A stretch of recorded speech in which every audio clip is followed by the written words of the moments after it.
বর্তমানে বাংলাদেশের রাজনৈতিক যে অবস্থা, সেই অবস্থাটাকে একটু ক্লিয়ার করার চেষ্টা করব এখানে।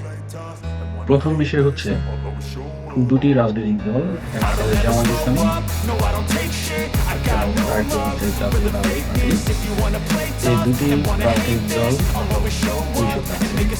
একটি হচ্ছে পিয়ার পদ্ধতি নির্বাচন, জামায়াত ইসলামের কাছে, আর দ্বিতীয়টা হচ্ছে গণভোট এবং গণভোটের মাধ্যমে সংবিধান সংশোধন। এটা হচ্ছে জাতীয় নাগরিক পার্টি। আর বিএনপি যেটা চাচ্ছে সেটা হচ্ছে যে বর্তমানে পিয়ার পদ্ধতি এটা আসলে বাংলাদেশের জনগণ বুঝে না।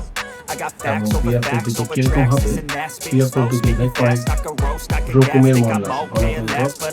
গণতন্ত্র যেরকম রাষ্ট্রপতি শাসিত হতে পারে, ঠিক আছে? ঠিক তেমনি পিয়ার পদ্ধতি কিন্তু কয়েক রকমের মধ্যে কোনটা বাংলাদেশে অ্যাপ্লাই করা হবে, কত পার্সেন্ট করা হবে, এটা অনেক বড় একটা বিষয়। তো এটা নিয়ে আসি।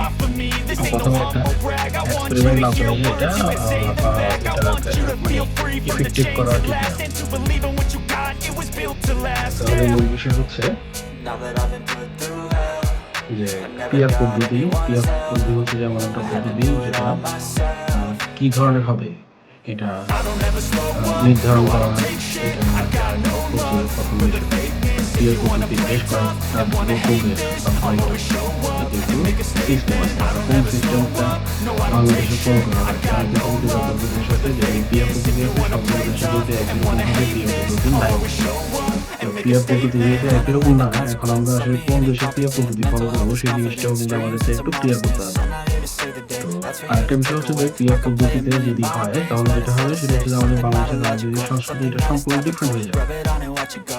তো আমরা রেডিক্যালি আসলে কিন্তু ডিফারেন্ট পর্যায়ে যদি কোনো একটা পর্যায়ে আমরা চলে যাই তবে সেটা কিন্তু আমরা মেলাতে পারবো না। কারণ আমাদের বাংলাদেশের যত যারা আছে আমরা কিন্তু সবাই মিলে আমরা সবাই হচ্ছে যে আসলে অ্যাভারেজ একটা বিষয়। মানে আমাদের বাংলাদেশে এই যে যারা হচ্ছে যে প্রবীণ তাদের যে রাজনৈতিক সংস্কৃতি, ঠিক আছে, যারা 40 বছর বয়স্ক বা 30 বছর ঊর্ধ্ব তাদের যেরকম আসলে রাজনৈতিক সংস্কৃতি, ঠিক আছে?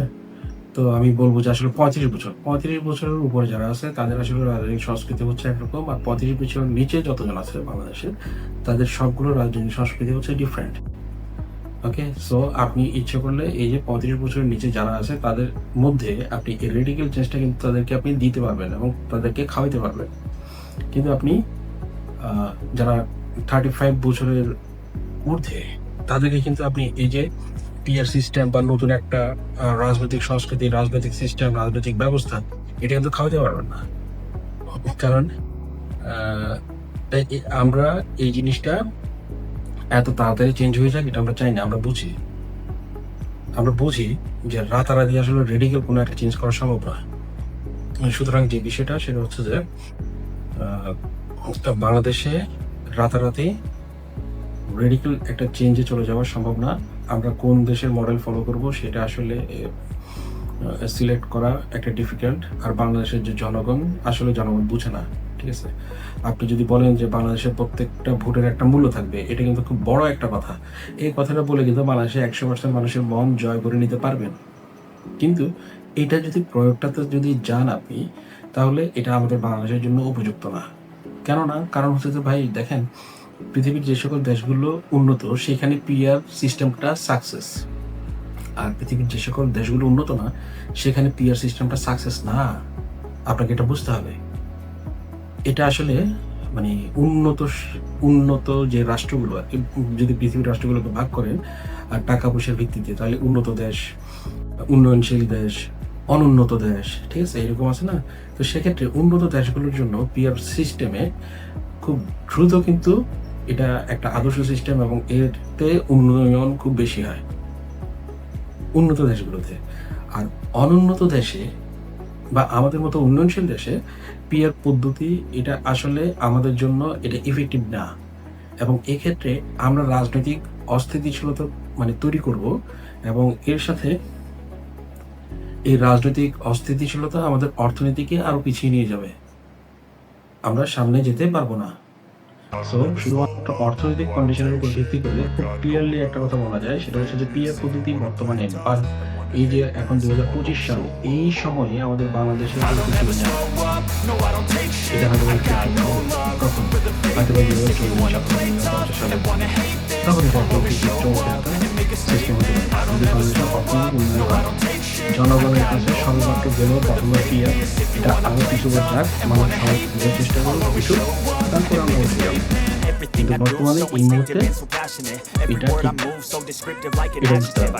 এবং এটা যারা দাবি করছেন তারা হচ্ছে আসলে তারা নিজেদের ক্ষমতা যেতে বিলম্ব হবে, নিজেদেরকে জনপ্রিয় করে তোলা, নিজেদের নামে বিতর্ক তোলা, যত বেশি বিতর্ক হবে তত বেশি কিন্তু তার নামটা কিন্তু ছড়াবে, এটা তার খুলে রাখতে পারবে। ঠিক আছে? তো আপনি সরকার যত সমালোচনা করবে, যতবার জামায়াত ইসলাম জামায়াত ইসলাম করবে, ততবার কিন্তু তাদের কিন্তু কি হচ্ছে, প্রচারণা হচ্ছে, ততবার তাদের নামটা উচ্চারিত হচ্ছে। সে জানবে যে সে ক্ষমতা আসবে, তার কালকে অথবা 5 বছরের মধ্যে সে হয়তো বা কি সে পপুলার হবে না, সে হবে না শেষ। ঠিক আছে? তো তার কি করতে হবে, সে এখন বর্তমানে সরকারি দলে আছে, তাহলে সরকারি দল হিসেবে যে কদিন জন্মদিন সে করতে পারে। ওকে?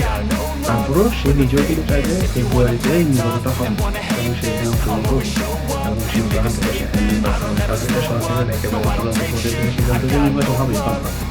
তাহলে এনসিপি সেখানে আমরা যাবো,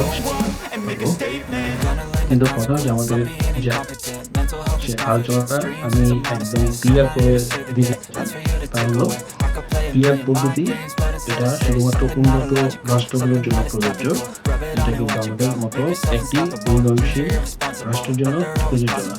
এবং এটা যদি বর্তমানে 2025 সালে আমরা করতে যাই, তাহলে আমাদের দেশ কিন্তু পিছিয়ে পড়বে, আমরা অর্থনৈতিকভাবে আরও পিছনের দিকে যেতে থাকবো।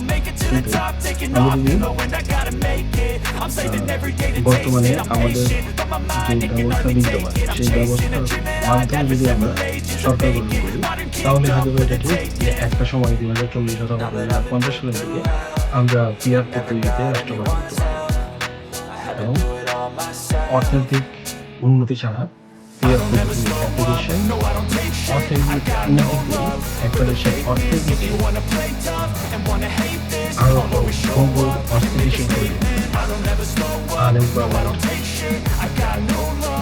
তবে সত্যি বড় একটা মেজর সমস্যা। আসলে করেন, ঠিক আছে, যেটা বা সম্ভব সেটা নিয়ে আমরা কথা বলবো, আর যেটা বর্তমানে শুধুমাত্র আসলে দেশের বা আমাদের সবার অমঙ্গল তৈরি করবে, সে সকল বিষয় থেকে আমরা আসলে দূরে থাকি। ধন্যবাদ।